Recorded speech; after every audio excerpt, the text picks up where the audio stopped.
Good morning, students. Today we are going to start the new chapter, that is lesson 8, concept of cost. Every firm has to use some factors of production in the form of inputs for production. For example, land, capital, labor, management, raw material, etc. Any rational producer will increase the production of commodity to a point where marginal cost and price are equal. बच्चों, अब आपको मालूम है कि हर firm जो होती है वो फैक्टर ऑफ प्रोडक्शन, जिसे हम इनपुट कहते हैं, ये मैं आपको प्रीवियस लेक्चर में बता चुकी हूँ। इनपुट और आउटपुट बना हुआ माल होता है और इनपुट जो होता है रॉ मटेरियल होता है, या जो भी टेक्नोलॉजी वगैरह यूज़ होती है तो उसे हम फैक्टर ऑफ प्रोडक्शन भी कहते हैं। ठीक है, एग्जाम्पल भी दे रखा है, land, capital, labour, management, raw material etcetera. तो कोई भी जो विवेकशील प्रोड्यूसर होगा, रैशनल का मतलब होता है बुद्धिमान, जो भी कोई बुद्धिमान प्रोड्यूसर होगा वो अपना प्रोडक्शन कमोडिटी का वहीं तक बढ़ाएगा या वहीं तक सामान को बनाएगा जहां पर मार्जिनल कॉस्ट और प्राइस इक्वल हो जाती है। क्योंकि मार्जिनल कॉस्ट और प्राइस इक्वल होने के बाद भी अगर हम प्रोडक्शन करेंगे तो हमारी प्राइस तो कम हो जाएगी और कॉस्ट बढ़ती जाएगी, और कॉस्ट जब बढ़ेगी और प्राइस कम होगी तो बनाने वाले प्रोड्यूसर को कोई प्रॉफिट नहीं होगा। Every firm tries to maximize its profit and minimize its cost. कोई सामान जितने कम कीमत पर बन के तैयार होगा वो उतना महंगा बिकेगा। जैसे कपड़े का मार्केट है, उसके लिए कहा जाता है कि उसमें प्रॉफिट बहुत ज़्यादा होता है, क्योंकि जो साड़ी है या शर्ट का कपड़ा है वो उसकी कॉस्टिंग तो कम होती है, लेकिन जब वो बिकने के लिए मार्केट में आती है तो उसकी प्राइस बहुत हाई होती है।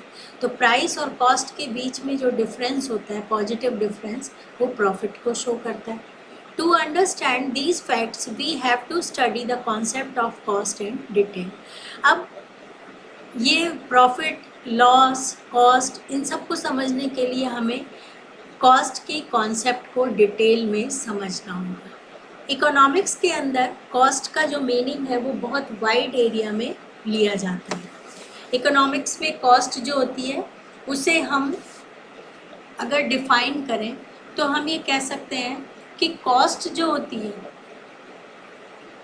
Cost analysis refers to the study of behaviour of cost in relation to one or more production criteria, namely size of output, scale of operations, price of factor of production and other relevant economic variable.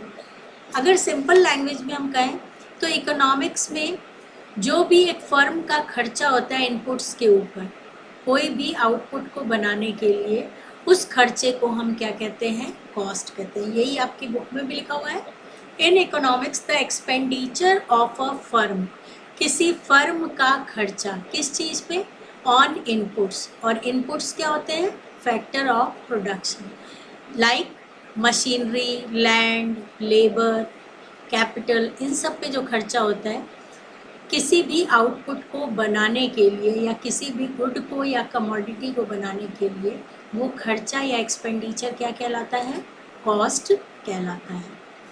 अब cost जो होती है वो कितने type की होती है, उसका क्लासिफिकेशन कैसे होता है? तो हेडिंग लिखेंगे आप नोट्स में, क्लासिफिकेशन ऑफ द कॉस्ट। तो इसको हम 3 पार्ट में बांट सकते हैं, सोशल कॉस्ट, मॉनेटरी कॉस्ट और अपॉर्चुनिटी कॉस्ट। इसके अलावा हम देखते हैं कि अगर खाते के आधार पे, अगर ये तो इन जनरल क्लासिफिकेशन था बच्चों, आपको ये ध्यान रखना है। और अगर अकाउंट्स के बेसिस पे हम देखें, खाते के बेसिस पे, जो बच्चे कॉमर्स ले रखे हैं, अकाउंटेंसी जो बच्चे पढ़ते हैं उन्हें मालूम है क्रेडिट और डेबिट खाता बेसिस होता है, अकाउंट्स का बेसिस होता है कौन सी चीज़ क्रेडिट में आएगी और कौन सी डेबिट में आएगी। तो उस अकाउंट्स के बेसिस पे हम देखें तो कॉस्ट 2 तरीके की होती है, एक्सप्लिसिट कॉस्ट और इम्प्लिसिट कॉस्ट।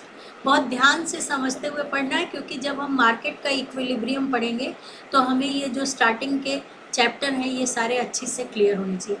वैसे मैंने आपको 11th में ही कह दिया था कि 12th की इकोनॉमिक्स कि अगर स्टार्टिंग के 4 चैप्टर आपको अच्छी से आ गए हैं तो आगे के चैप्टर आपको समझने में दिक्कत नहीं होगी। 6, 7 और ये जो 8th चैप्टर है तो बहुत इजी चैप्टर है, आपको पढ़ के ऐसा लगेगा कि आप खुद रीडिंग लगाते तो आपको आ जाता। तो समझ आ गया। इन जनरल 3 पार्ट में डिवाइड होती है cost, social cost, monetary cost and the last one is opportunity cost. लेकिन अगर अकाउंट्स के बेसिस पे हम देखें तो कॉस्ट 2 टाइप की होती है, 2 टाइप की, explicit cost and implicit cost. First I am going to start social cost. It includes all sacrifices and difficulties borne by the society indirectly during the production. देखो बच्चों, जब प्रोडक्शन होता है तो इंडस्ट्री से धुआं निकलता है, गंदा पानी निकलता है, तो वो पॉल्यूशन को क्रिएट करता है, डस्ट को क्रिएट करता है, नॉइज़ को क्रिएट करता है, स्मोक को क्रिएट करता है, तो इससे हमारे हेल्थ को लॉस होता है। तो इससे जो पब्लिक को इनकन्वीनियंस होती है उसे हम कौन सी कॉस्ट कहते हैं? सोशल कॉस्ट कहते हैं। समझ में आ गया? सामाजिक कीमत कहते हैं।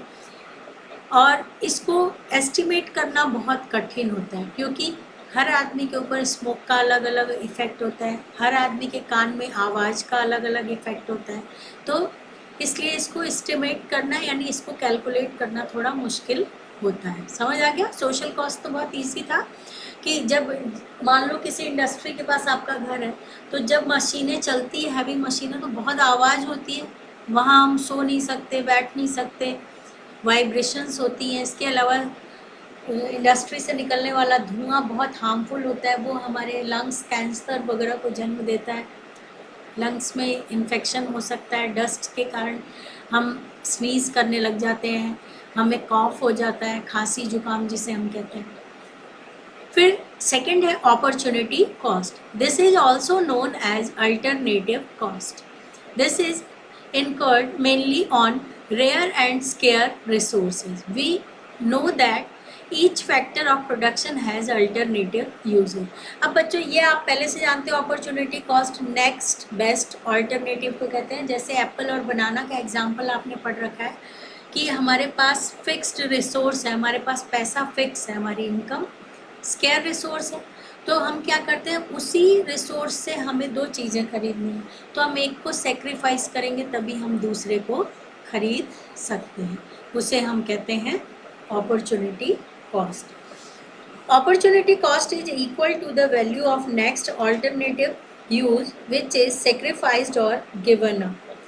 जैसे a firm in order to retain the services of factor has to pay a minimum amount which they could have earned in the best alternative use. This is called his opportunity cost. अब इसमें example दिया हुआ है आपके कि एक आदमी जो है, एक लेबर, वो 400 रुपये पर डे पे काम कर रही है और दूसरी प्लेस पे उसको 500 रुपये पर डे पे काम मिल रहा है, 100 रुपये एक्स्ट्रा मिल रहे हैं, तो प्रेजेंट टाइम में जो 100 रुपये एक्स्ट्रा है ना, ये उसकी अपॉर्चुनिटी कॉस्ट कहलाएगी. समझ में आ गया? क्योंकि अपॉर्चुनिटी कॉस्ट का फॉर्मूला होता है present income minus alternative income, यानी पहले से जो इनकम थी उसको माइनस करेंगे, तो 500 में से 400 को आप माइनस करोगे तो 100 आ जाएगा, तो ये हमारी क्या कहलाएगी? अपॉर्चुनिटी कॉस्ट कहलाएगी. अब नेक्स्ट हमारा है मॉनेटरी कॉस्ट. इसमें ऑर्डर आगे पीछे हो गया, इससे कोई फ़र्क नहीं पड़ता, आप सोशल कॉस्ट, मॉनेटरी कॉस्ट, फिर अपॉर्चुनिटी कॉस्ट लिख सकते हैं. बुक में ये प्रिंटिंग में प्रॉब्लम हो गई है और आप चाहें तो ऐसे भी लिख, या तो आप स्टार्टिंग में इसको एडजस्ट कर लेना या बाद में, कैसे भी कर लो, कोई फ़र्क नहीं है उससे. Whatever expenditure incurred on production or output in form of money is called monetary cost. जो भी हम पे करते हैं किसी भी चीज़ के लिए वो उसकी क्या कहलाती है? मॉनेटरी कॉस्ट कहलाती है. रुपए पैसे में जो वैल्यू की जाती है उसे हम मॉनेटरी कॉस्ट कहते हैं. ठीक है. अब मॉनेटरी कॉस्ट को समझने के लिए हम इसको एक एग्जाम्पल से समझ सकते हैं. एग्जाम्पल है लाइक लैंड के बदले हम क्या देते हैं? रेंट. तो मॉनेटरी कॉस्ट लैंड की क्या होगी? रेंट होगी. कैपिटल की इंटरेस्ट होगी. लेबर की वेजेस एंड सैलरी होगी. मैनेजमेंट की सैलरी होगी, एंटरप्रेन्योर की प्रॉफिट होगी। मैनेजमेंट की सैलरी क्यों होगी? क्योंकि उसे मंथली पेमेंट मिलता है। लेबर की वेजेस क्यों होगी? क्योंकि उसे घंटों के हिसाब से डेली पॉइंट ऑफ व्यू से मिलता है। ठीक है। अब ये जो कॉस्ट होती है ये अकाउंट्स के बेसिस पे 2 टाइप की होती है। मैंने आपको पहले भी बताया था, explicit and implicit. Explicit cost are those costs which are included in account of a firm, for example expenditure on raw material, payments of wages, payments of interest etc.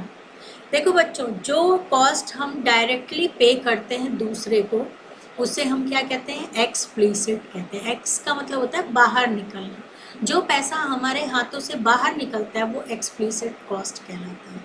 ठीक है। और इम्प्लिसिट कॉस्ट वो होता है, implicit cost के अंदर वो cost होती है जिसे हम अकाउंट में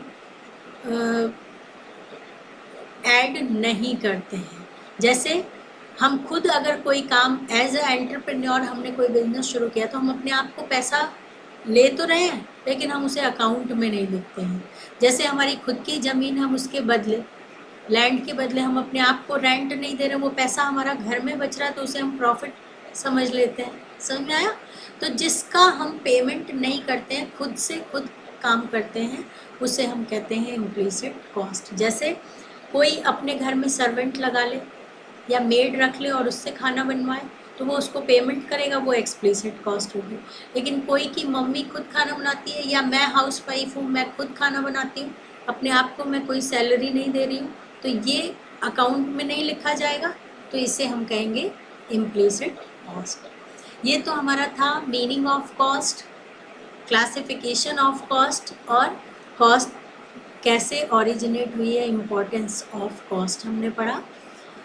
अब नेक्स्ट लेक्चर में हम short run and long run पढ़ेंगे। Thank you for today.